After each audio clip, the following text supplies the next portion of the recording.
Halal bihalal akabri, Prabowo ajak alumni berbuat yang terbaik untuk bangsa. Jokowi tegaskan kabinet hak prerogatif Prabowo Gibran. MKD buka suara terkait dugaan pemalsuan plat nomor DPR RI. Suhu cuaca panas melanda kota Jakarta.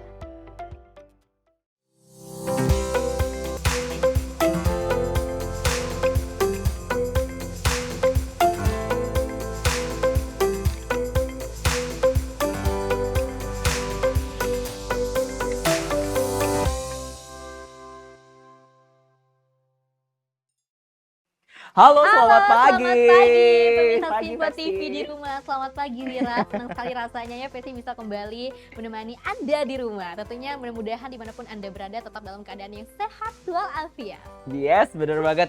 Dan semoga Anda selalu dalam kondisi sehat. Ini kami punya kabar berita di mana sekarang sedang ramai sekali di mana Prabowo dan juga Gibran ini sedang mempersiapkan kabinet-kabinet nama-nama yang nantinya akan digodok sebagai menteri-menteri yang akan Betul. membantu selama jalannya pemerintahan selama 5 tahun ke depan. Ya, dan tentunya juga Prabowo Subianto juga tidak hanya berdiskusi sendirian saja Betul. ya, tapi juga mengajak seluruh mantan presiden untuk mengusung kabinet yang baru seperti itu. Dan yang juga tidak kalah panasnya adalah bagaimana pada akhirnya cuaca panas ini mempengaruhi aktivitas kita sehari-hari, Festi. Betul. Kita tahu banget kalau suhunya di Jakarta ini suhunya bisa luar biasa banget dan mengakibatkan banyak sekali penyakit seperti demam berdarah, lalu flu Singapura yang juga sekarang sedang ramai diperbincangkan. Bagaimana di kota Anda? Boleh loh, Anda juga bisa berbagi di akun Berbagi YouTube informasi kami. dengan kita semua gitu Betul. ya kan? Langsung aja ke YouTube kami @sinpo.tv dan langsung saja di Dia Menyapa Pagi. Saya Wira Ananta. Dan saya Festi Rahmadi, Inilah. informasinya untuk Anda. Yes.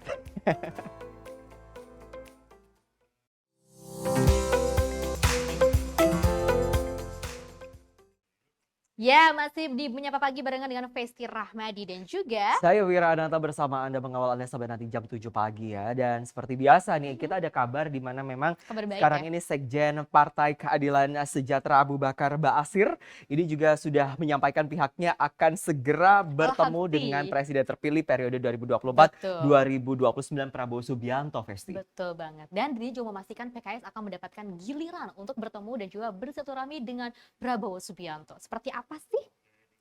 Sekjen DPP Partai Keadilan Sejahtera Abu Bakar Al-Habsi memastikan partainya akan segera menggelar silaturahmi dengan Presiden terpilih periode 2024-2029 Prabowo Subianto. Hal itu disampaikan Abu kepada awak media di kantor DPP PKS Jakarta Sabtu 27 April 2024. Abu mengatakan dan meyakini pertemuan antara PKS dan Prabowo akan terselenggara usai mitra koalisinya yakni Partai Nasdem dan Partai Kebangkitan Bangsa atau PKB yang sudah lebih dahulu bertemu dengan Prabowo. Lebih lanjut, Abu menambahkan, PKS dan Prabowo sudah melakukan pembicaraan dalam mencocokkan waktu untuk menggelar pertemuan. Ya kita tunggu saja nanti.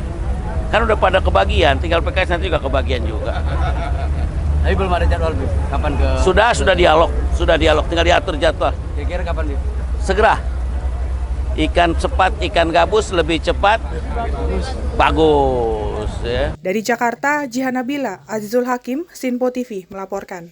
Ya Wira, kalau kita misalnya ngomongin tentang hari ini seperti itu ya, atau kemarin-kemarin seperti itu, pasti ada juga pro dan kontra seperti Partai Gelora gitu kan yang katanya tidak setuju nih adanya PKS bergabung seperti itu. Tapi ternyata ada juga yang setuju loh. Tapi yang juga sedang ramai saya baca adalah bagaimana pada akhirnya ini adalah Partai Demokrasi Indonesia Perjuangan ini yang juga sekarang ini sedang menimbulkan banyak sekali cuitan-cuitan cinta dari para netizen tentang bagaimana pada akhirnya apakah Akan nantinya rekonsiliasi dengan berekonsiliasi siapa sih? Betul. atau justru menjadi Oposisi. penyeimbang. Betul. Ya kan, pemerintahan kita secara jelas, secara terang-terangan. Nah, berbicara yang lagi terang-terangan juga, Festi dan juga pemirsa, ini ada Partai Gelora yang secara terang-terangan menolak rencana Partai Keadilan Sejahtera atau PKS untuk bergabung ke dalam koalisi Prabowo Gibran. Kenapa ya? Dan melalui pesan singkat di WhatsApp juru bicara PKS, Mabruri mengatakan pihaknya enggan memberikan tanggapan ataupun respon terkait kabar itu. Melalui sambungan WhatsApp, PKS menegaskan jika pihaknya belum bisa memberikan statement khusus terkait rekonsiliasi PKS dengan kubu Prabowo Gibran. Saat dihubungi juru bicara PKS Mabruri, tidak berkomentar apapun ketika tim Simpo TV menanyakan terkait Partai Gelora yang menolak PKS bergabung ke pemerintahan Prabowo Gibran. Sementara itu, pengamat politik dari Universitas Al-Azhar Ujang Komarudin menilai sikap Partai Gelora tersebut adalah hal yang wajar. Ujang berpendapat jika masuknya PKS ke dalam pemerintahan Prabowo Gibran akan melemahkan pengaruh dan juga kekuatan Partai Gelora di dalam koalisi. Lebih lanjut, Ujang juga menyebut bahwa Partai Gelora dan PKS sulit disatukan karena latar belakang maupun sejarah dari kedua partai tersebut. Jika kita mengamati secara dalam penolakan Partai Gelora kepada PKS yang akan masuk koalisi Prabowo Gibran, itu sebagai sebuah penolakan yang serius ya. Artinya ada riak-riak di Kim karena penolakan Partai Gelora tersebut. Tetapi memang tidak ada penolakan dari partai lain. Kenapa Gelora atau menolak? Gitu?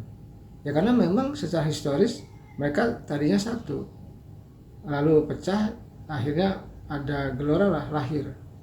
Dalam konteks itu, ketika PKS masuk koalisi pemerintah Prabowo Gibran, maka pengaruh ya kekuatan dari Gelora itu sedikit demi sedikit akan tersingkir, akan terkalahkan oleh PKS yang ketika masuk ke Prabowo Gibran akan kuat. Kenapa? Karena ya PKS partai parlemen, kekuatan parlemennya kelas menengah, artinya cukup lumayan kursi di DPR-nya. Nah dalam konteks itu ya suka tidak suka, senang tidak senang, Partai Gelora ya akan tersisih, akan tersingkirkan, akan hilang pengaruhnya di koalisi Indonesia Maju ketika PKS masuk ke Prabowo Gibran. Dan kenyataannya akan seperti itu. Ya oleh karena itu ya dalam kebatinan Gelora ya harus ditolak, harus tidak masuk.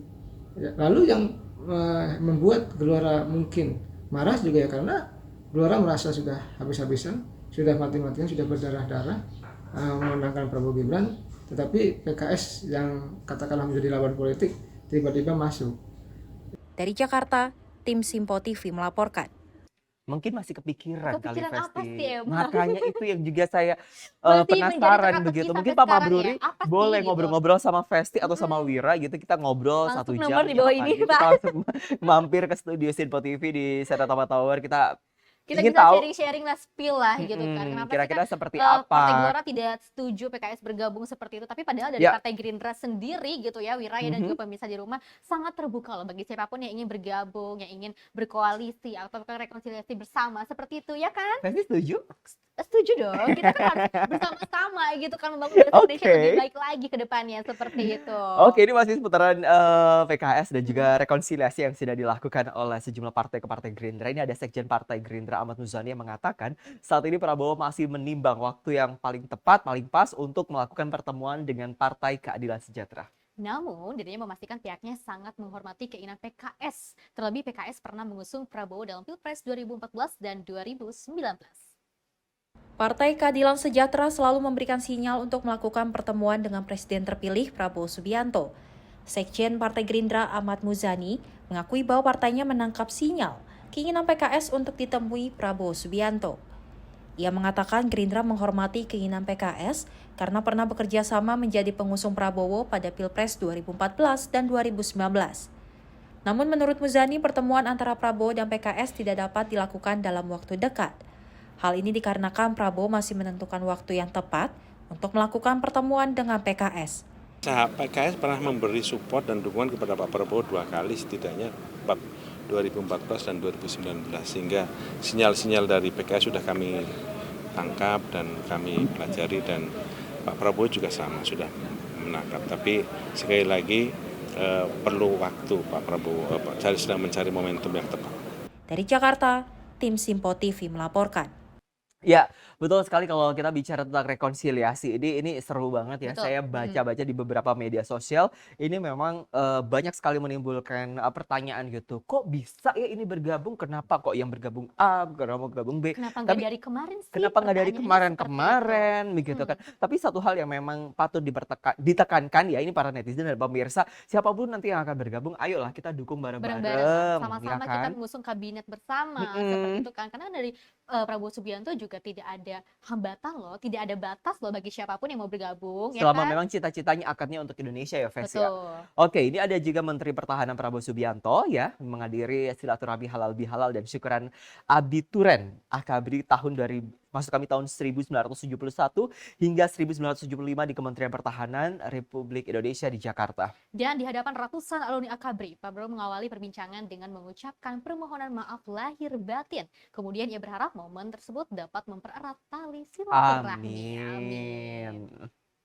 Alumni Tentara Nasional Indonesia menggelar silaturahmi halal bihalal dan syukuran Abituren Akabri 1971 hingga 1975 tahun 2024 di kantor Kementerian Jakarta pada Sabtu 4 Mei 2024. Pertemuan yang digelar dalam rangka reuni itu dimulai dengan upacara parade senja yang ditandai penurunan bendera merah putih serta mengheningkan cipta. Di hadapan ratusan alumni Akabri, Prabowo mengawali perbincangan dengan mengucapkan permohonan maaf lahir batin. Ia berharap momen ini akan kiat mempererat tali silaturahmi. Prabowo menyebut persatuan dan kesatuan adalah barang mahal yang harus dijaga sekuat tenaga. Prabowo pun mengajak para alumni Akabri untuk selalu berupaya memberikan yang terbaik untuk negara.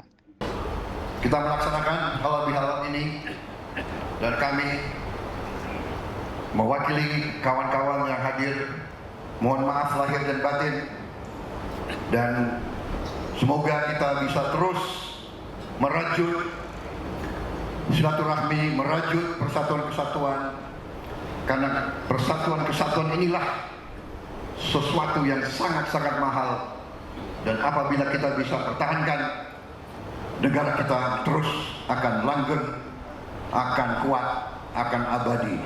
Dari Jakarta, tim Sinpo TV melaporkan.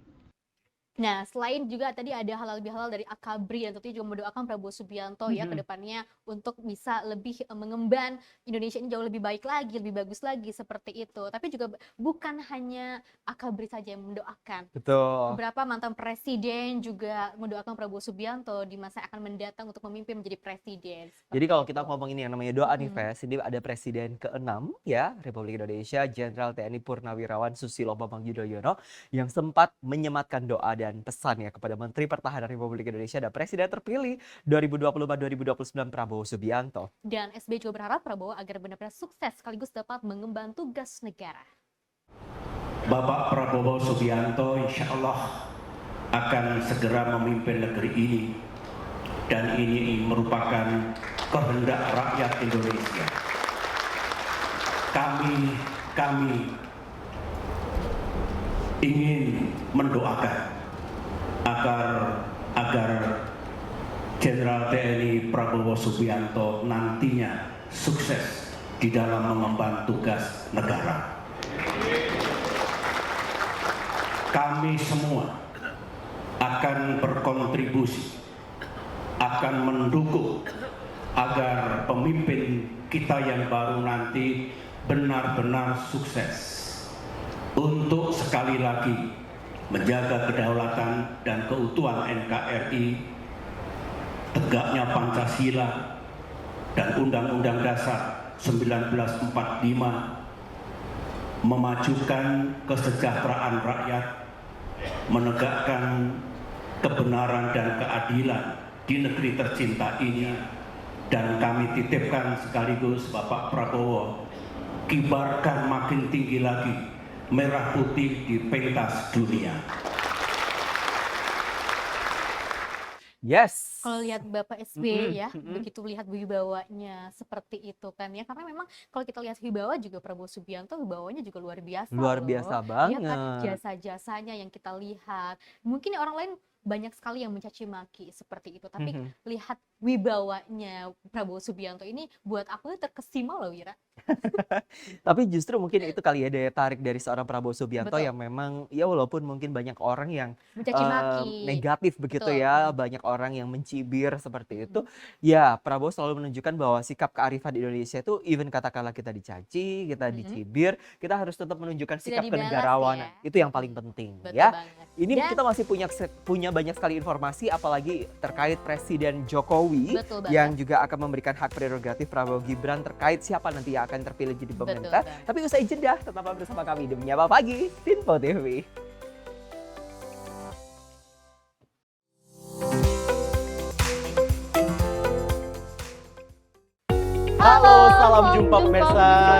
sekali kita kembali hadir menjumpai Anda dalam Menyapa Malam ini.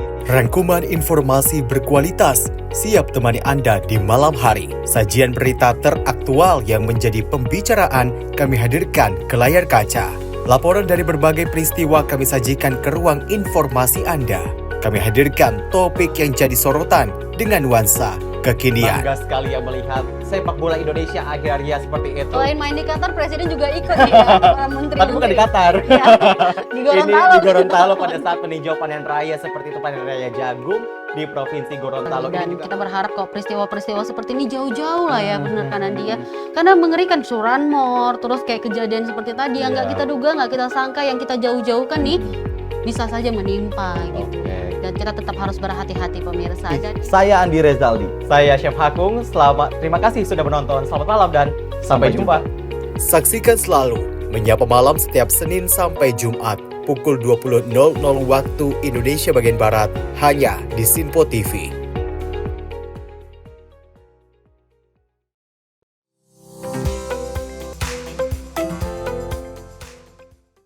Terima kasih Anda masih bersama-sama kami dalam program Menyapa Pagi Simpo TV. Ya, pastinya kalau misalnya kita ngomong-ngomongin Presiden Joko Widodo, ada juga Prabowo Subianto seperti itu. Tentunya informasi-informasi menarik akan selalu kami hadirkan untuk Anda. Ya, seperti yang satu ini, Ves. Ini ada Presiden Jokowi ya yang menegaskan format kabinet pemerintahan ke depan ini merupakan hak prerogatif Prabowo Subianto dan Gibran Rakabuming Raka sebagai Presiden dan Wakil Presiden terpilih 2024. Dan pastinya mutlak ya. Dan Jokowi juga menjelaskan sebuah usul terkait kabinet diperbolehkan, termasuk dari Presiden kelima Megawati Soekarno Putri. Dan meski demikian ya, Jokowi juga menyoroti pihak yang tidak dimintai saran untuk tak seharusnya ikut campur dalam penyusunan kabinet. Kabinet itu adalah 100% hak prerogatif Presiden. Kalau usul-usul boleh, tapi itu hak penuh Presiden terpilih. Jadi kalau minta saran dari Bu Mega gitu kalau nggak minta apa-apa ya? saran kan nggak apa-apa kalau minta saran. Tapi kalau nggak dimintai saran, ikut-ikutan nimbrung lah itu yang nggak boleh. Kalau tadi ada Megawati Soekarno Putri, kira-kira ini akan ada kerjasama rekonsiliasi dengan Prabowo, apakah dengan Presiden Jokowi? Dan ini pastinya yang bakal menjadi teka-teki dan juga pertanyaan sampai sekarang gitu. Belum terspill nih Wira. Tapi seharusnya kalau kita bicara seperti itu kan harusnya bukan hanya Megawati dan juga ini ya. Apakah Megawati ditinggalkan seperti itu katanya. Tapi kan juga ada presiden-presiden lain yang mungkin juga masih sehat dan mungkin berkenan juga, atau mungkin bahkan wakil presiden yang juga dimintai pendapat gitu, masukan kira-kira untuk membangun Indonesia di era generasi alpha seperti ini tuh apa sih yang harus dibenerin gitu kan. Nah, masih terkait hal tersebut nih pemirsa, ada Ketua TKN Prabowo Gibran Roslan Luslani yang menyebut akan mendukung keinginan Presiden terpilih Prabowo Subianto untuk melibatkan semua mantan Presiden RI dalam penyusunan kabinet pemerintahan mendatang. Dan menurutnya usulan tersebut patut didukung lantaran sosok Prabowo Subianto merupakan seseorang yang selalu mementingkan persatuan dan juga kesatuan. Presiden terpilih Prabowo Subianto berencana akan melibatkan semua mantan Presiden RI dalam penyusunan kabinet di pemerintahannya mendatang. Ketua TKM Prabowo Gibran Roslan Roslani mengatakan akan mendukung penuh langkah Prabowo dalam menyusun kabinet pemerintahan dengan melibatkan seluruh mantan Presiden Republik Indonesia. Roslan menilai Prabowo Subianto merupakan sosok yang selalu mementingkan persatuan dan kesatuan. Dirinya meyakini Prabowo Gibran selaku Presiden dan Wakil Presiden terpilih akan mengambil langkah yang tepat. Ya kan kita kan seperti arah Pak Prabowo selalu menjunjung tinggi persatuan dan kesatuan ya. Kita sebagai suatu bangsa tentunya ingin suatunya itu dalam satu kerukunan. Jadi yang terbaik tentunya Pak Prabowo dan juga Mas Gibran mengetahui apa yang terbaik untuk bangsa dan negara ini. Kembali lagi itu kan prerogatif Pak Prabowo dan Presiden terpilih ya. Jadi mohon maaf mungkin saya tidak bisa komentar. Jadi kita serahkan ke Pak Prabowo. Pak, ini kan Pesta demokrasi pemilu udah selesai. Jadi udah nggak ada lagi 01, 02, 03 gitu ya. Yang ada ya seperti yang Pak Prabowo sampaikan, ya udah persatuan Indonesia udah. Dan persaudaraan dan bagaimana kita sekarang bersama-sama membangun bangsa yang besar ini menjadi lebih baik, menjadi lebih maju dan juga menjadi lebih makmur. Gitu. Dari Jakarta, tim Simpo TV melaporkan. Kita kalau misalnya melihat track record dari Prabowo Subianto, ya nggak sih Wira ya, khususnya dari pertahanan dan juga keamanan, sangat luar biasa loh Prabowo Subianto ini. Mungkin orang melihatnya apa sih kerjanya seperti itu, apa sih bagaimana Bapak ini, tapi ternyata tanpa banyak bicara, tanpa banyak basa-basi, beliau memperlihatkan loh kinerjanya seperti apa, dan sekarang terbukti apa saja yang sudah dilakukan oleh Prabowo Subianto khususnya di pertahanan dan juga keamanan. Yes, benar banget Festi. Jadi kalau kita lihat ya Prabowo ini sudah banyak sekali melakukan banyak hal untuk negara kita, apalagi Indonesia ini luas banget, gede banget. Dan satu hal yang pasti memang seperti yang tadi sudah disampaikan bahwa Prabowo ini membuka kesempatan kepada seluruh presiden dan wakil presiden yang sudah pernah menjabat maksudnya ya di tahun-tahun sebelumnya. Kabinet bersama ya. Betul, untuk membangun Indonesia di masa yang akan datang. Harapannya adalah sekali lagi untuk menjaga persatuan dan kesatuan yang mudah-mudahan nantinya juga bisa dimanfaatkan untuk hal-hal yang baik, hal-hal yang positif untuk musabah dan kebaikan seluruh rakyat Indonesia. Demokrasi, ya nggak sih? Nah ini masih berhubungan dengan bagaimana pada akhirnya sikap Prabowo nantinya ke depannya terkait bagaimana rekonsiliasi. Ini ada politisi Partai Amanat Nasional Bima Arya Sugiarto yang membuka suara mengenai kemungkinan dirinya maju dalam pemilihan Gubernur Jawa Barat tahun 2024. Dan Bima Arya mengungkapkan arahan agar dirinya maju dan bersaing di pemilihan Gubernur Jawa Barat telah dimandatkan langsung oleh Ketua Umum Partai Amanat Nasional Zulkifli Hasan. Ya, memang Ketum sudah menyampaikan arahan perintah partai. Sebagai kader, ya pasti saya harus siap-siap. Tapi kan satu masih agak panjang, masih ada nama-nama yang disebutkan Ketum gitu. Jadi saya kira sekarang saya mau izin dulu sama keluarga. Dulu sebelum maju jadi wali kota, saya minta izin ibu saya, ya, almarhumah. Ibu tidak izinkan, saya nggak akan maju. Sekarang ibu saya sudah tidak ada, maka saya akan nanya ke ibu mertua, saya akan minta pendapat dari istri dan anak-anak saya. Gitu ya. Saya akan sampaikan bahwa hari ini diperintah Ketum ya sebagai salah satu nama yang akan didorong ke Jawa Barat gitu ya. Tidak ke Jakarta. Tadi teman-teman dengar sendiri, kan selama ini saya sering ditanya, Kang Bima ini ke Jakarta atau Jawa Barat? Kita mendengar perintah Ketum tadi adalah siap-siap ke Jawa Barat. Gitu. Saya memaknai itu siap-siap ke Jawa Barat. Nah, sebagai kader ya kita harus siap-siap. Tapi saya akan minta izin Ketum untuk minta izin ke ibu mertua, ke istri, ke anak-anak gitu. Dan ya pasti ya, begitu ada aba-aba, baik green light, baik lampu hijau atau lampu merah, pasti saya akan sampaikan nanti. Gitu. Ya. Kita kan kalau misalnya melihat ya Wira ya pada saat ini kan pemilihan presiden 2024 kemarin kan ya Februari sudah selesai, sudah adanya masa-masa tenang, tinggal menunggu nih Oktober nanti untuk pemilihan presiden gubernur. Ya. Betul. Ya kan pemilihan kepala daerah ini kita masih menanti-nantikan loh. Pilkada serentak loh sebentar lagi. Pilkada serentak, kamu warga Jawa Barat kan ya? Betul dong. Nah kira-kira gimana nih? Jangan dong, jangan di-spill nanti ya. Kira-kira gimana? Karena kabarnya ini ada sekjen Partai Gerindra Ahmad Muzani yang menyatakan pihaknya ini siap menghadapi Pilkada tahun 2024, salah satunya pemilihan gubernur di Provinsi Jawa Barat. Dan Muzani menyebut bahwa salah satu cagup yang sudah dilirik Gerindra adalah kader internal yakni Deddy Mulyadi. Jadi Deddy Mulyadi atau yang satunya? Yang mana ya? Jelang Pilkada serentak pada November 2024, Sekjen Partai Gerindra Ahmad Muzani ungkap kesiapan partainya dalam menyiapkan para kader terbaik untuk diusung. Meski demikian, Gerindra masih terus mempersiapkan calon yang akan diusung untuk bertarung di Pilkada 2024. Sekjen Partai Gerindra Ahmad Muzani menyatakan Gerindra dalam menghadapi Pilkada 2024, salah satunya pemilihan Gubernur Jawa Barat. Ia menyebut bahwa salah satu cagup yang sudah dilirik Gerindra adalah Deddy Mulyadi. Namun di sisi lain Muzani mengatakan bahwa pilkada yang sebentar lagi berlangsung itu masih dalam proses persiapan menyiapkan kandidat terbaik. Ia berharap siapapun yang terpilih nantinya dapat menjadi sebuah perpanjangan tangan baik untuk kepentingan rakyat maupun pemerintahan. Bagaimana pilkada ini menjadi sebuah pesta demokrasi, harapan bagi rakyat di seluruh Indonesia, bagi gubernur, bupati, wali kota karena dia akan mendapatkan pemimpin baru. Ini adalah pilkada serentak pertama yang hampir berbarengan dengan pilpres.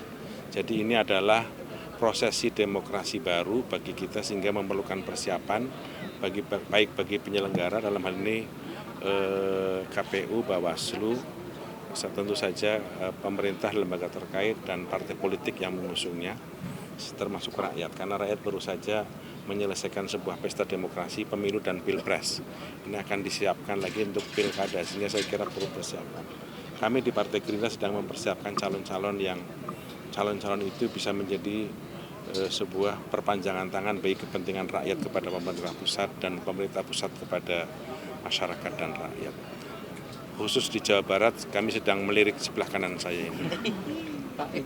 Seperti diketahui, pria yang akrab disapa KDM ini adalah salah satu kader terbaik Partai Gerindra. Sejumlah elemen mendukung mantan Bupati Purwakarta itu untuk bertarung di Pilgub Jawa Barat. Dari Jakarta, tim Simpo TV melaporkan. Oke, kalau tadi ya ada 2 partai yang sudah mengajukan nama ya, ada Untuk di Pilgub nanti ya di ya, Pilgub seperti Jawa itu Barat ada Deddy khususnya di Mulyadi. November 2024. Betul. Terus tadi di PAN ini ada siapa tadi? Aduh, aku lupa Zulhas lagi. ya? Iya. Atau siapa? Yang juga akan mengajukan tentang bagaimana pada akhirnya sikap dari partai yang nanti akan diusung di tahun 2024 ini. Betul. Nah, kalau Tapi tadi juga ada ini loh komedian yang tentunya Bener. terjun ke dunia politik gitu. Siapakah Seperti itu? Siapakah Nah, dia? ini ada Wakil Ketua Umum Partai Gerindra, Habibur Rahman, yang menilai bahwa kader Partai Amanat Nasional Eko Patrio pantas menjadi menteri dalam Kabinet Prabowo dan Gibran. Dan Eko Patrio dianggap memiliki penampilan yang pas untuk bergabung di pemerintahan baru nantinya. Uhuy, beda Penasaran ya? nggak sih? Bukan dong. Oh, bukan. Hal tersebut disampaikan Habibur Rahman saat menanggapi pernyataan Ketua Umum Partai Amanat Nasional Zulkifli Hasan yang mendorong kadernya yakni Eko Patrio sebagai calon menteri dari partainya. Habibur Rahman mengatakan kemungkinan porsi menteri yang diungkap oleh Zulhas merupakan hasil komunikasi langsung dengan Prabowo Subianto. Habib pun tak mempersoalkan jika Eko Patrio diusulkan sebagai menteri, bahkan ia mengaku senang karena ada seorang menteri yang berasal dari daerah pemilihan yang sama dengan dirinya, yakni Jakarta Timur. Ya, karena yang menyampaikan kan Bang Zul, ya. Bang Zul kan ketum. Tentu ketum punya saluran komunikasi khusus dengan Pak Prabowo, sesama ketum kan. Ya mungkin saya menduga ya mungkin itu kan didapat langsung dari Pak Prabowo. Ya kita sih senang-senang saja kalau Eko kan orang Jakarta Timur juga kan jadi menteri, punya teman menteri saya jadinya kan. Kita ikut bangga. Eko Patrio ini udah muncul di kalangan internal, Bang Habib sendiri udah Ya kalau lihat ini ya kan potongannya itu pantas juga sih Eko jadi menteri gitu kan. Kalau lihat kalau baju itu ya potongannya dengan bahannya ya kan. Potongannya bagus, bahannya bagus Eko jadi menteri gitu. Jadi menurut saya pantas-pantas banget ya Pak Eko jadi menteri. Dari Jakarta, Sri Dewi, Ahmad Mutia, Simpo TV melaporkan. Tapi kalau misalnya kita melihat Eko Patrio, sosoknya kan sangat dikagumi masyarakat ya, apalagi di dunia komediannya seperti itu kan. Banyak sekali juga bukan Eko Patrio tapi artis-artis yang terjun ke dunia politik, dan tentunya harapan kita ke depannya bisa membantu pemerintahan Indonesia jauh lebih baik lagi. Seperti Karena itu yang ya. juga cukup menyita perhatian ini bukan hanya Mas Eko saja, tetapi yang juga tadi saya sebutkan adalah Komeng. Ya, yang spontan banget ya tadi ya, sampai salah yang loh. ini juga memperkenalkan slogannya, memperkenalkan Betul. brandingnya dengan cukup baik seperti Brandingnya orang itu. yang tidak menyangka loh, Yes. dia tidak melakukan pemasaran di mana-mana, iklan dan Tapi lain-lain, tapi cukup memiliki, melihat fotonya itu loh yang menarik. Yang akhirnya orang melihat mencoblos itu. fotonya yang paling beda. Oke deh. Ya, siapapun itu yang terpilih ya Vestia, kita Betul. selalu mendoakan semoga saja itu cita-citanya adalah untuk bangsa ini, Betul. untuk negara kesatuan Republik Indonesia. Oke, dan tentunya informasi lainnya akan kami hadirkan usai jeda berikut ini. Tetaplah bersama kami.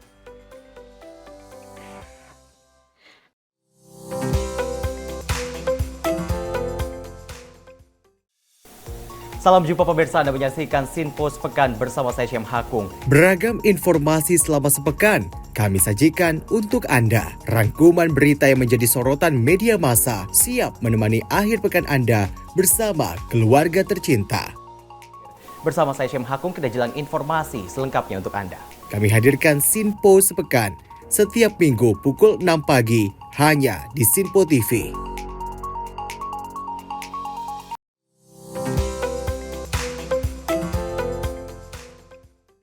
Oke, Anda masih menyaksikan Menyapa Pagi. Ya, saya Wiranata Vesitria masih menemani Anda sampai nanti kurang lebih pukul 7 waktu Indonesia Betul. bagian Barat. Selamat pukul berapa ya? Pukul 8 atau 9 waktu Indonesia bagian timur untuk Anda yang sekarang sedang menyaksikan kita di wilayah Ambon ataupun Jayapura. Semoga saja Anda selalu dalam kondisi yang sehat juga di sana. Happy kayak kita ya ada di Ya harus Jakarta. happy dong. Ya Karena kita kan? memberikan informasi-informasi menarik yang telah kita rangkum seperti itu. Benar. Nah, kabarnya nih yang happy-happy juga ada di daerah khusus Jakarta, di mana pemerintah daerah khusus Jakarta ini melalui Dinas Kependudukan dan Pencatatan Sipil atau Disdukcapil ini akan mengganti kartu tanda penduduk KTP warga Jakarta dari status DKI menjadi DKJ. Wow, meski demikian rencana tersebut juga masih menunggu keputusan Presiden terkait penerapan Undang-Undang DKJ. Dan untuk informasi selengkapnya berikut wawancara jurnalis Sinpo TV Jihan Nabila bersama Kepala Dinas Dukcapil DKI Jakarta Budi Awaludin.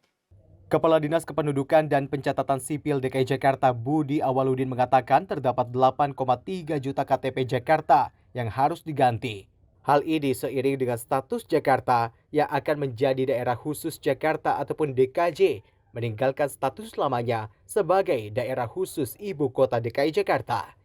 Budi menjelaskan, pergantian nomenklatur KTP dari DKI Jakarta menjadi daerah khusus Jakarta akan dilakukan secara bertahap. Terkait dengan penonaktifan NIK KTP DKI Jakarta, Disdukcapil telah berkoordinasi dengan instansi pelayanan publik seperti BPJS Kesehatan, Bank Indonesia, Polri yang berdampak dengan adanya NIK. Ya, dengan berlakunya Undang-Undang Nomor 2 Tahun 2024 ya tentang daerah khusus Jakarta pada saat ini, maka akan ada perubahan nomenklatur.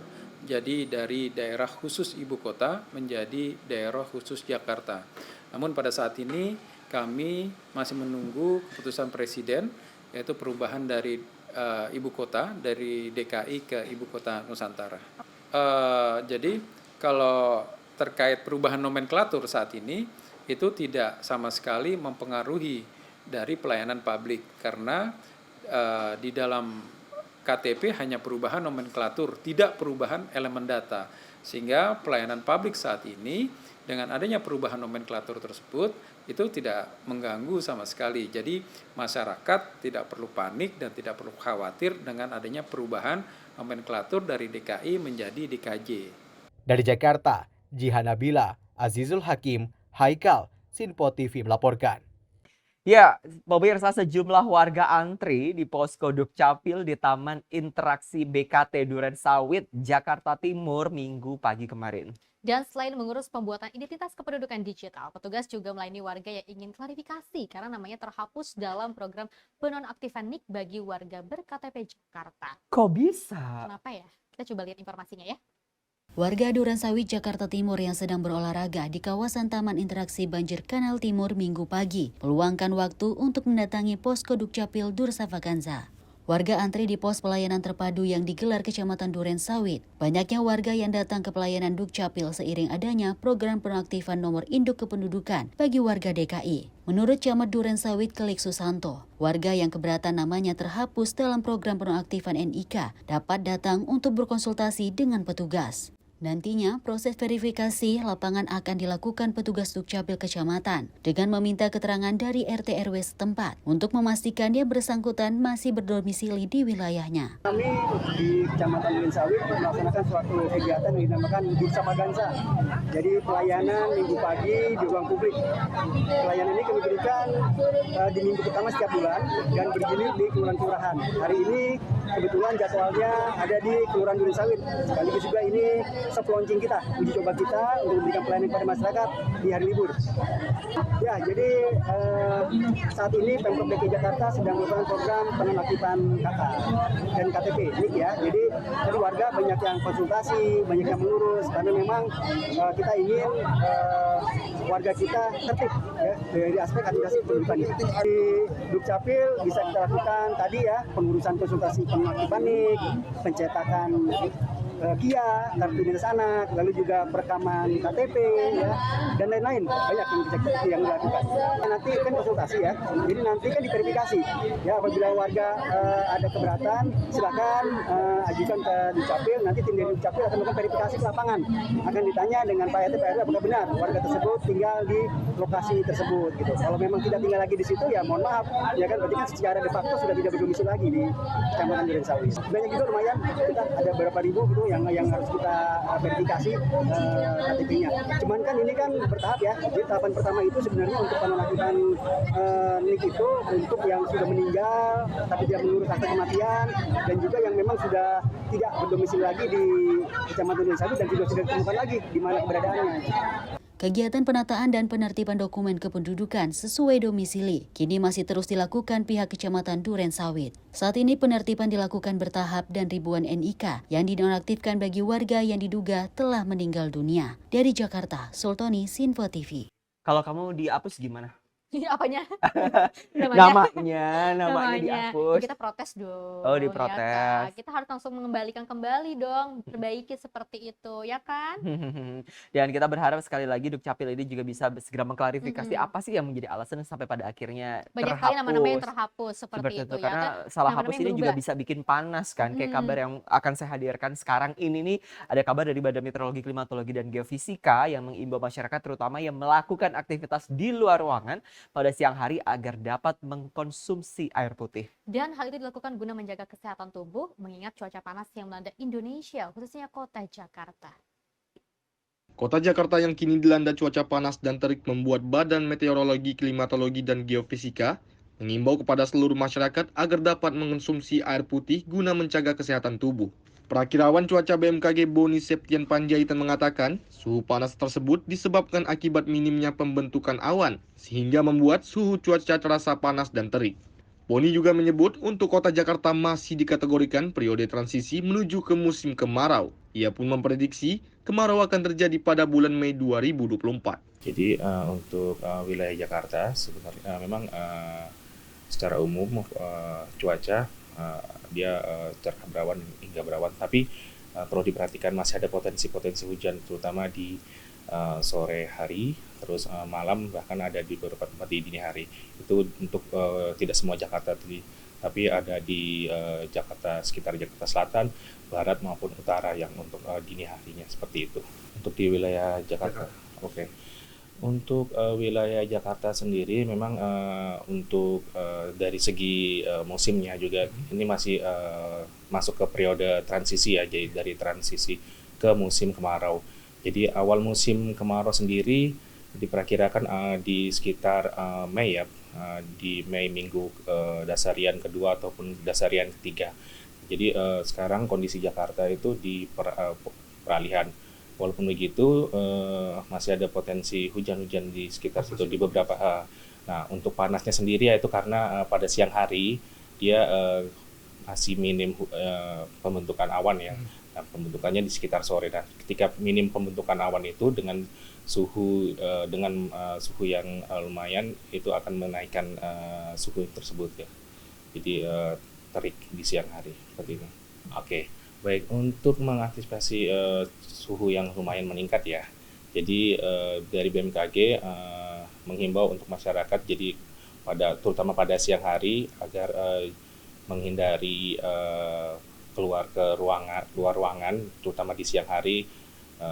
Jadi jika mungkin tidak terlalu urgent mungkin bisa menghindari tersebut, ataupun kalau misalnya memang terpaksa harus berkegiatan di luar ruangan berarti paling tidak harus memakai tabir surya ataupun juga menjaga asupan air ya agar tetap terhidrasi dari badan sendiri ya. Dari Jakarta, tim Sinfo TV melaporkan.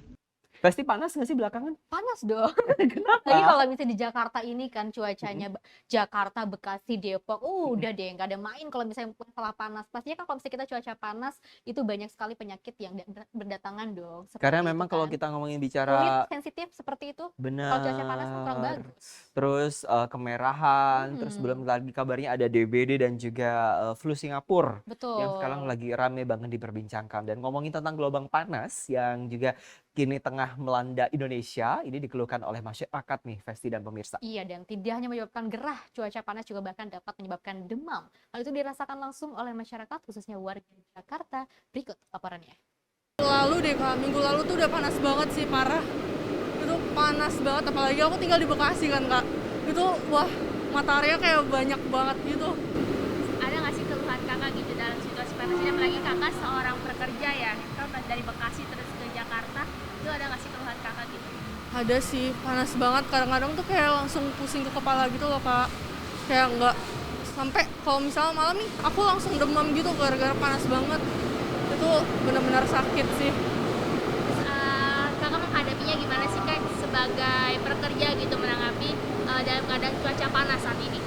Kalau untuk aku sendiri sih, kalau untuk keluar aku harus pakai sunscreen tuh. Terus sekarang tuh wajib banget aku minum vitamin Kak sama antibiotik, karena tuh nggak kuat banget sama badan aku sendiri sih. Terus gimana cara kakak untuk menjaga tips kesehatan kakak, apalagi kakak bekerja kantoran tuh gimana Kak? Ya paling jaga kesehatannya ya minum antibiotik sama vitamin sih. Itu udah paling ampuh banget buat aku sendiri. Aku dari sebulan lalu. Iya, hampir sebulan lalu. Sebulan lalu sih. Ya, cuaca panas ini mungkin kan bisa dijelaskan keluhannya apa sih Kak yang kakak rasakan gitu sebagai seorang mahasiswa kan pasti sering keluar kan? Ya. Keluhannya jadi males kuliah. Iya, Terus bener. AC di kampus jadi kurang Jadi berasa. kurang dingin, terus AC di rumah juga Nggak. jadi nggak dingin. Ya, jadi malas keluar aja Jadi malas sih. keluar. Terus kakak cara menanggapinya situasi panas ini gimana gitu? Apalagi kakak sering keluar gitu kan ke kampus atau jalan-jalan. Pakai sunscreen Iya. yang banyak sama lengan panjang Iya, lengan biasanya. panjang, boleh pakai hoodie atau Pakai sweater hoodie itu atau biar nggak belang. Gitu sih. Gitu-gitu aja sih paling. Terus ada nggak sih Kak tips untuk menjaga kesehatan tubuh gitu di cuaca panas saat ini? Oh, kalau dari aku paling minum air putih aja yang banyak soalnya takut dehidrasi. Ya, kalau dari aku minum air putih yang banyak sama minum vitamin pastinya. Nah, tadi itulah keluhan-keluhan dari masyarakat terkait cuaca panas ya, bukan hanya anak-anak, ibu-ibu, tapi kita semua juga merasakan cuaca panas itu kalau misalnya kita panas ya kepanasan misalnya gitu kan, pasti melakukan aktivitas apapun tuh jadi nggak bersemangat seperti Saya tuh itu. biasanya ngerasain panas tuh di tanggal-tanggal 17 ke atas sih. Itu tanggal Enggak, tua tanggal nggak 25. Itu saya berasa panas banget sih pemirsa. Saya yakin saya mewakili statement dari pemirsa ya. Oke. Ya kalaupun Oke. panas ya semoga saja ada tetap adem gitu Mudah-mudahan kan. ada yang menyaksikan kita tidak panas ya, karena kita akan menghadirkan informasi-informasi lainnya usai jeda berikut ini. Ya, tetaplah bersama kami menyapa pagi Sinpa TV.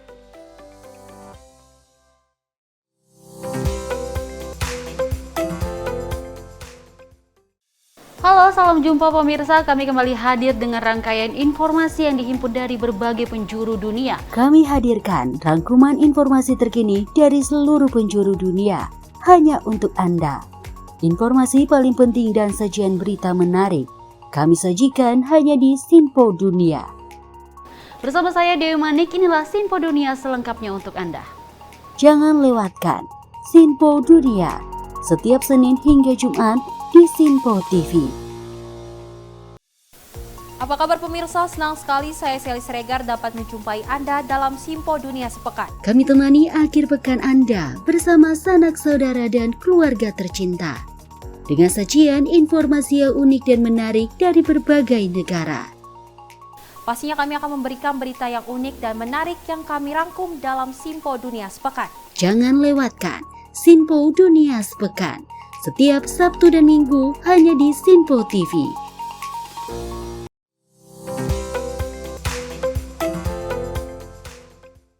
Terima kasih Anda masih bersama kami. Saya Wiradata Festi Ramadi masih bersama-sama Anda sampai nanti pukul 7 waktu Indonesia bagian Barat. Festi. Betul banget. Dan tentunya Vira ya, kalau misalnya kita tadi kan ada informasi tentang cuaca panas ya. Dengan kata Vira tadi kan cuaca panas di tanggal-tanggal tua seperti itu ya. Tapi ini kayaknya ada yang juga panas nih karena kabarnya petugas gabungan dari Sudin Perhubungan Jakarta Barat ini bersama dengan TNI dan Satuan Lalu Lintas Jakarta menggelar razia lintas gabungan di kawasan Kebonjeruk, Jakarta Barat. Panas kan? Ih, panas banget bang. Dan operasi kali ini diwarnai berbagai perilaku pengendara yang panik lantaran takut terjaring razia. Inilah berbagai tingkah laku pengendara yang panik saat melihat razia lalu lintas yang digelar petugas gabungan Sudin Perhubungan Jakarta Barat bersama TNI Polri di Jalan Raya Lapangan Bola Kebonjeruk, Jakarta Barat. Beragam aksi terekam mulai dari pengendara yang kabur dengan putar balik merawan arah hingga adanya pengendara yang baru memakai helm lantaran melihat adanya petugas yang sedang melakukan razia di lokasi. Bahkan, ada juga pengendara roda 2 yang berpura-pura berhenti, kemudian masuk ke dalam warung makan, serta mengumpat di balik kendaraan lain agar bisa lolos dari razia yang digelar. Meski demikian, tak sedikit pula pengendara roda 2 yang terjaring razia karena tak bisa menghindari petugas yang menghadangnya. Berbagai alasan pun dilontarkan para pengendara roda 2 yang tertangkap basah melakukan pelanggaran, mulai dari tak memakai helm hingga tak membawa surat kelengkapan kendaraan. Sementara itu petugas tak hanya menyasar para pengendara roda 2, tetapi juga angkutan umum dan angkutan barang yang melebihi kapasitas angkut dan surat KIR yang telah habis. Hingga ngetem di sembarang tempat juga tak luput dari penindakan petugas. Hah? Nggak pakai helm? Nggak pakai helm? Emang kenapa nggak pakai helm? Nggak tahu kalau ada polisi tadi. Oh, kalau ada polisi baru pakai helm gitu. Emang tadi mau kemana? Ke rumah. Emang udah biasa ya kalau di jalan raya tuh nggak pakai helm gitu? Enggak, soalnya saya baru lewat sini. Baru kalau ini? Nganterin kakak. Apa? Habis nganterin kakak. Tapi bawa surat-surat nggak? Enggak. Enggak. Dari Dinas Perhubungan Provinsi DKI, Suku Dinas Perhubungan Kota Jakarta Barat berkoordinasi dengan Satuan Lalu Lintas Jakarta Barat bersama dengan Pomael, Brimob, Lanisun maupun jajaran terkait. Sasaran kita di sini adalah angkutan umum, ya mengetem, ya parkir liar untuk roda 2 maupun Gojek dan angkutan barang. Di sini kita masing-masing mempunyai tugas foksi dan kewenangannya. Ada Pak Kepolisian. Nah, dalam hal ini roda 2 maupun mobil pribadi. Dari kita ya angkutan barang, angkutan umum berpenumpang maupun angkutan barang. Dalam razia kali ini, puluhan pengendara roda 2 serta sejumlah angkutan umum dan barang yang terjaring razia langsung dilakukan penilangan sanksi tilang di tempat oleh petugas. Dari Jakarta Barat, Ilham Andriansyah, Sinpo TV melaporkan. Pasti kalau terjaring razia apa yang kamu lakuin? Kamu pasti mau ngomong sesuatu kan? Pasti pengen komen kan? Aku mau turun aja deh. Tapi karena tadi aku baru aja Kenapa? lihat ya berita-berita Kamu pura-pura di media ini? sosial seperti itu Kamu ya. turun Ada dari juga orang yang berbaik kendaraan. hati loh. Kamu pura-pura turun dari kendaraan, lalu kamu pura-pura bisu atau bagaimana begitu? Aku pernah pejalan kaki kayaknya. Oh gitu, oke. Ya, tapi tadi aku lihat di berita-berita ya di media sosial yang beredar video-video ada juga orang yang nggak pakai helm takut dirazia terus dipinjemin helmnya seperti itu. Ini kenapa sih? Padahal ya petugas-petugas itu kan sebenarnya ingin meraziakan supaya kita tuh selamat, Betul, berangkat dan pulangnya mematuhi selamat. peraturan, ya kan tidak ada kecelakaan. Kok seperti susah itu. banget ya diaturnya. Tapi sekali lagi kita percaya, ayo sama-sama kita jaga-jaga ketertiban kita selama Betul. berkendara. Jangan sampai ketika Anda berjalan begitu ini Adanya justru akan kecelakaan. membahayakan diri Anda dan orang lain seperti itu. Seperti yang satu ini, ya saya nggak tahu ini beritanya harus sedih atau bagaimana gitu ya. Tapi ada sebuah mobil minibus yang terjun ke kali arteri Kelapa Gading Pegangsaan 2 di kawasan Jakarta Utara, di mana memang pengendara mobil ini diduga panik saat belajar menyetir hingga mengarahkan mobil ke kali. Dan juga proses evakuasi minibus pun berjalan hingga 2 jam. Bahkan mobil berhasil diangkat setelah ditarik dengan kren derek milik Dinas Perhubungan. Bahrus, sopir yang mengendarai, mengatakan dirinya hendak memutar balik dan kaget melihat ada motor yang berhenti di depannya. Proses evakuasi minibus pun berjalan hingga 2 jam. Mobil berhasil diangkat setelah ditarik dengan kren derek milik Dinas Perhubungan.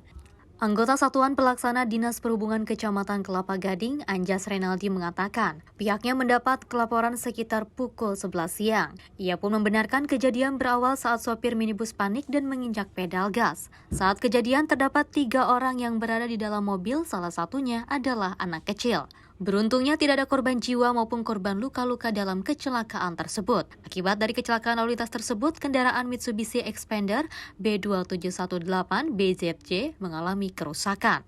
Memang kalau misalnya kita melakukan perjalanan seperti itu, apalagi kita baru saja belajar kendaraan seperti itu, harusnya lebih diperhatikan lagi ya Wira ya, jangan langsung melakukan kendaraan, maksudnya menyetir langsung ke jalan-jalan besar seperti itu. Kita harus berlatih dulu mungkin ya kan, di komplek-komplek dulu seperti itu, biar nggak terjun-terjun.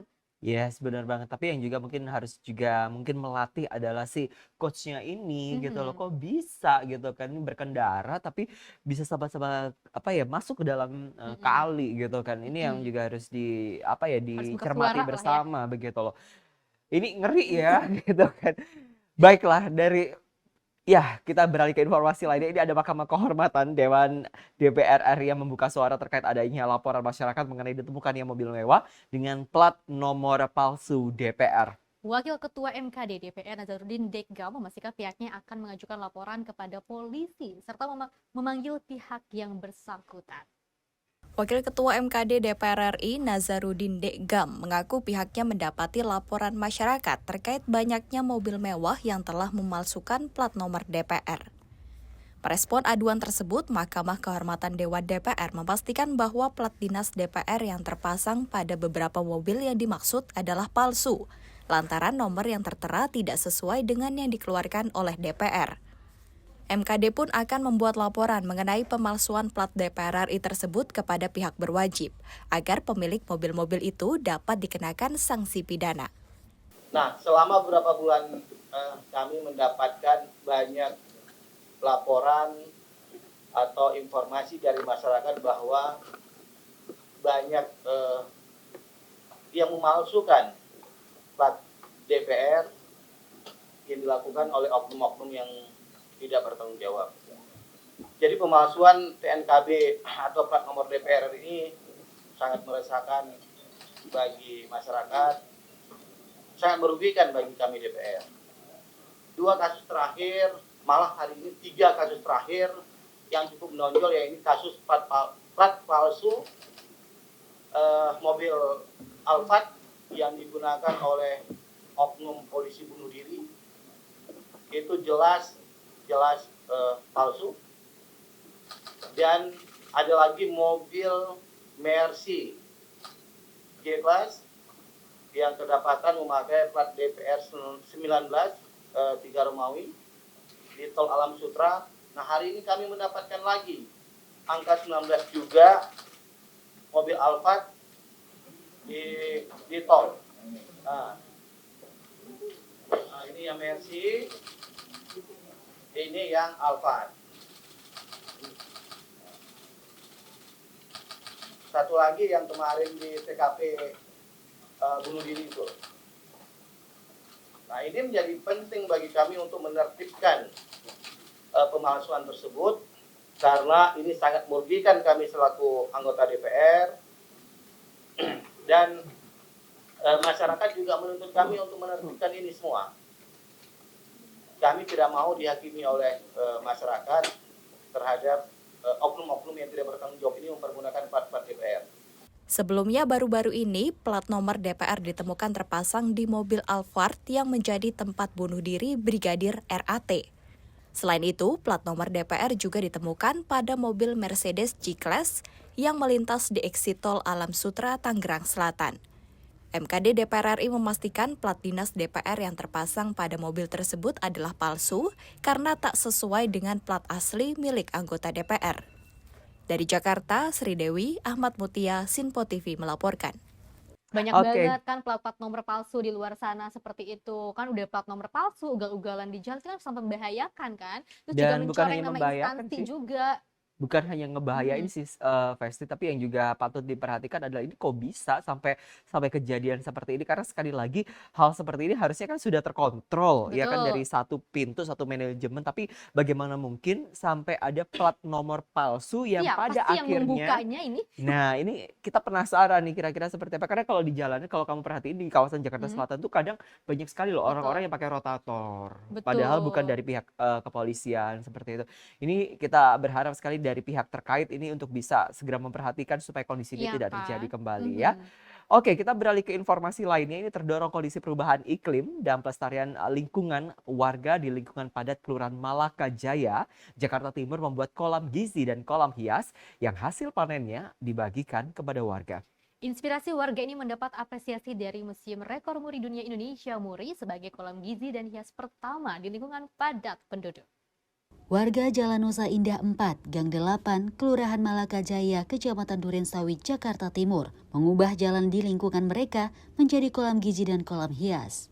3 akuarium yang dibuat berukuran 1,5 meter, diisi 3 jenis ikan dengan kandungan nutrisi gizi berbeda, seperti ikan mas, ikan lele, dan ikan bawal, yang memiliki protein kandungan omega 3 yang dibutuhkan tubuh manusia. Selain kolam gizi ini, warga dan pengurus RT 8 RW 4 juga membudidayakan tanaman buah. 3 jenis tanaman anggur dibuat di depan gang lingkungan padat penduduk ini. Bibit tanaman produktif ini didapat dari bantuan Kementerian Lingkungan Hidup. Selain bisa menikmati suasana nyaman di lingkungan ini, warga juga bisa menikmati hasil panen kolam gizi ini. Jadi lebih senang sih, ada ngumpulnya jadi anteng. Jadi bisa main di sini aja, nggak jauh, atau tengah jalan. Emang udah sering kesini? Tiap pagi sama sore tuh ngajak ke sini kalau mama sama bapak gitu. Jadi biar pokoknya anak tuh biar anteng gitu. Buat makan apa bawa ke sini. Senang gitu. Kan banyak nih kan api bersih, nggak kotor lah gitu daripada di jalan. Inspirasi kolam gizi dan hias ini dibuat karena warga terdorong dengan kondisi dampak lingkungan dari perubahan iklim saat ini untuk melestarikan lingkungan. Kolam gizi ini kan untuk kepentingan warga ya, itu dan namanya kolam gizi warga. Jadi apa yang kita tebar di sini nanti waktu panen kita bagikan ke warga, terutama untuk balita lansia. Kebetulan kan ada 3, 1, 2, 3, ada lele, ada bawal, ada nila. Sudah berapa kali panen, Pak? Ini kan baru. Ya. Kita bangun itu awal puasa, selesai awal Idul Fitri, habis Idul Fitri baru kita tebar. Alhamdulillah sudah dapat telepon dari Muri, udah masuk juga sebagai kolam gizi pertama di lingkungan padat penduduk. Jadi RT yang pertama untuk Indonesia. RT yang pertama. RT pertama yang mempunyai kolam gizi dan kolam hias. Kapan ada rencana dari Muri mau ngeresmikan? Itu nanti mungkin bersamaan dengan peresmian dari Ibu Menteri. Kita bareng penjelasan ini. Tapi udah ada respon positif dari Muri ya, Pak? Udah ada. Jadi kita mungkin tinggal ngambil sertifikatnya dari Muri. Kolam gizi pertama yang dibuat di lingkungan padat penduduk ini mendapat tanggapan dari Museum Rekor Dunia Indonesia atau MURI sebagai kolam gizi dan kolam hias pertama di lingkungan padat penduduk. Harapannya agar inspirasi warga RT 8 RW 4 Kelurahan Malaka Jaya, Jakarta Timur ini bisa ditiru di lingkungan masyarakat lainnya. Dari Jakarta, Sultoni, Sinpo TV.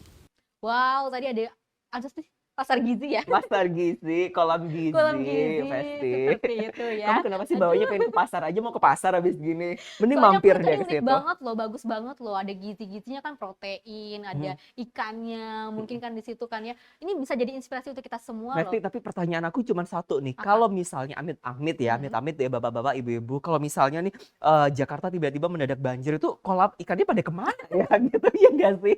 Kita berharap ini ada langkah antisipasi agar jangan sampai ya APBD Jakarta yang luar biasa aduhai banyak itu akhirnya terbuang sia-sia hanya karena banjir. Iya, kan seperti berita yang satu ini gitu nih, kan Wira ya. nih.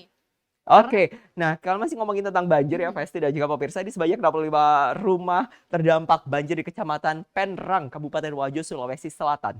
Dan selain itu sejumlah talut dan juga jalan tani rusak akibat tingginya debit air. Banjir yang merendam Wajo belakangan ini diduga juga akibat aktivitas tambang ilegal. Dalam video yang beredar terdapat 65 rumah terdampak dan sejumlah talut dan jalan tani rusak akibat banjir. Syamsul Bahri selaku Kepala BPBD Wajo mengatakan, gorong-gorong di lokasi tidak mampu menampung debit air sehingga meluap ke jalan. Sementara di Desa Tema Barang, beberapa akses jalan dikabarkan tertutup. Berdasarkan informasi daerah yang terdampak di Kecamatan Keral seperti Desa Awo dan Desa Awota. Sementara di Kecamatan Pitumam Panua seperti Desa Tanrongi, Desa Jauh Pandang, Desa Lompoloang, Desa Padang Loang, Desa Maranu, Desa Loa, Desa Abanderang, Desa Alalebae, Desa Lacinde, dan Desa Ale Sili Sulurenge. Selain rumah, ada juga 2 unit sekolah rusak berat. Selain itu, banjir juga berdampak terhadap 11 masjid dan 5 unit sarana kesehatan. Diberitakan sebelumnya, banjir bandang menerjang 2 kecamatan di Kabupaten Wajo. Akibatnya, Jalan Poros Wajo Palopo sempat lumpuh total. Ya, kalau misalnya kita melakukan ada tambang ilegal seperti itu, karena orang-orang yang melakukan hal itu kadang tidak mikir panjang gitu loh, Wira. Bener. Ada efeknya loh, ini ada akibatnya loh, banjir. sampai rusak, ada 65 rumah yang rusak. Seperti Bahkan itu. kalau di beberapa daerah ini ada catatannya ada kerusakan lingkungan yang pada akibatnya akan mengakibatkan ozon yang berlebihan. Betul. Nah, sekali lagi ini semoga saja bisa menjadi catatan bagi seluruh masyarakat Indonesia termasuk Dinas SKPD yang juga terkait di dalam kebijakan tersebut. Oke. Pesti, kita harus pamit undur diri. Akhirnya jumpa kita dalam Menyapa Pagi kali ini. Saya Pesti Rahmadi. Saya Wira Ananta. Sebarkan cinta dan semangat terbaik Anda untuk orang di samping Anda. Dan juga tebarkan semangat, terbitkan keceriaan. Sampai jumpa. Terima kasih.